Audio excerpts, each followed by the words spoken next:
Hi guys, welcome back to Sparky About Movies. I really hope you've had an amazing week and are ready for this brand new weekend. Before we get into the video, make sure to follow me on the rest of my socials, my Instagram and my Twitter so you can keep up with the rest of my content journey. It's Film Friday, so for today's video I thought we will talk about my favourite kills from each Scream movie. So here is your spoiler warning guys. If you haven't seen these movies, I suggest you go watch them because I will be talking in depth on the deaths, on the films and the Ghostface killers. So here we go. Scream 1996. The opening sequence that everybody adores. It's a strong opening scene that toys with you and sets the tone for the rest of the franchise. After witnessing her boyfriend's mutilated body, Casey Becker finds herself in an intense cat and mouse chase with Ghostface, during which she is brutally stabbed. The haunting part of this is how Ghostface relinquishes her ability to scream just as her parents are walking up to her doorway. It's emotional, it's dark, and it's just an iconic opening sequence. It's my favourite of the original simply because of its quotability, the monologue that goes on between Casey and Ghostface, the toying, the tension, the harrowing part of it, how her parents are right there and she can't do anything. It was just a really great way to start off this franchise. Now we're going to talk about Scream 2 and again the opening sequence. They had to try and step it up after Drew's incredible performance, and I believe they did. For young Maureen and her boyfriend, visiting the theatre to watch Stab was supposed to be a fun evening, but unbeknownst to them, they were hunted down by Ghostface and killed off one by one. I enjoyed this opening sequence simply because of its confidence. Having Ghostface sit down so calmly next to Maureen was enough to make you shift uncomfortably in your seat. You were just waiting for him to make his move. And once he made his move, it was so cleverly crafted. He waited for the exact moment where there was an uproar in the audience. So as poor Maureen is dying, people are cheering and laughing, thinking that it's part of the show, and that makes it even more harrowing as she's reaching out for help and everyone soon realizes that, wait, this is real.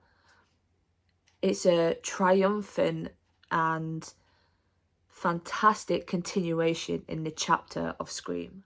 Now let's talk about Scream 3 from 2000, and again I want to talk about the opening kill. The opening kills in Scream are what set the tone for the rest of the movie, and Scream 3 opening up on Cotton, I will admit I was gutted. Starting off with Cotton playing the trivia game was such a subtle nod to how Billy and Stu played Casey Becker in the very first film. I thought it was kind of poetic how it tried to come full circle. I thought the person of choice, the method of attack and location was crafted very well because it got Sidney out of hiding, it brought back Gale and Dewey, it gave us a really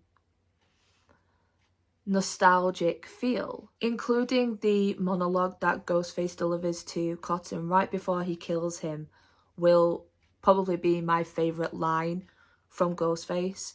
I just feel that it shifted the whole vibe and atmosphere of Scream.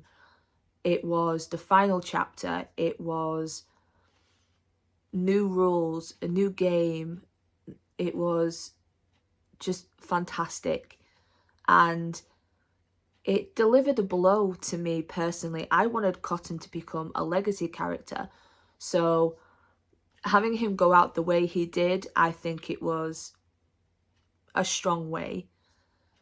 Scream 3 is criminally overlooked, and I think it has some good characters, good scenes, good dialogue, and yeah, this opening sequence was definitely one of my absolute all-time favourites. Now we're going to move on to Scream 4 from 2011.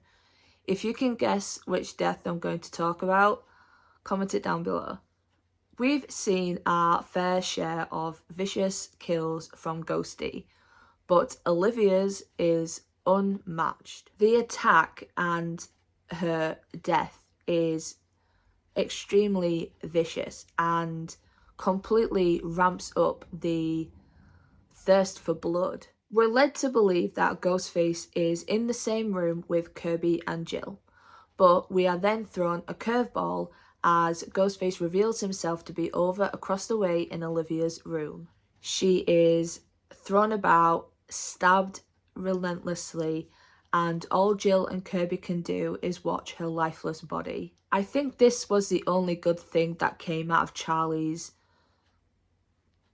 persona as Ghostface. He showed us that he was not holding back. He wanted blood. He was feral, and poor Olivia's death showcased that. It was a lot darker than we'd ever seen Wes Craven go before, and it was utterly fantastic. Now we are going to talk about Scream 5 that came out last year. Poor Dewey Riley. He has been Ghostface's #1 pincushion throughout every installment, but luckily he always survived. This time, a legacy character had to go, and unfortunately, Dewey Riley met a most tragic demise. As Dewey heroically walks back up to Ghostface, ready to fire that finishing bullet, he is distracted by his phone, giving Ghostface the upper hand and gutting our beloved Dewey to death. Losing a legacy character completely changed the game. This new revamp of Scream showed us that they were not messing about, showing us that we don't need the legacy characters anymore. It's not about them anymore. It's about Ghostface, the new rules, the new game. It heightened all of our emotions seeing our beloved Dewey perish, but knowing that his last thought was Gale and that last smile on his face was because of Gale gave us a comfort, and I think it was the right way to, say goodbye. Now let's talk about Scream 6, which came out this year. I'm still on such a high about this film. I thought it was balls to the wall crazy. As anarchy ensues in the apartment, the core four are forced to fend off Ghostface once again. But for poor Annika, she met her untimely death. The intensity of this scene was profound, and it showed zero mercy, ultimately breaking our hearts in the process. The reason why this scene is standing out to me and probably my top favourite is because of the subtle reference to Billy I found.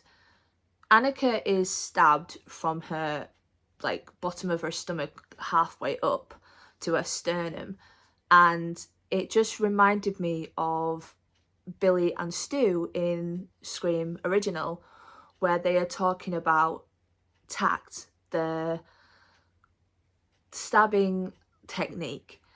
I thought it was a really cool, subtle reference, and it just really reminded me that all these films are connected one way or another. They all reference one of the other films, or the characters return. They're all connected, and I just really love that about this franchise. As much as it has new faces and new locations, you will never ever forget the original, no matter what. And there we go, guys, we've come to the end of the video. I really hope you enjoyed this. If you did, make sure to give it a thumbs up, and if you have any favourite kills or deaths from this franchise, comment down below. I will see you in my next video, guys. Until then, stay safe, happy and healthy. Bye.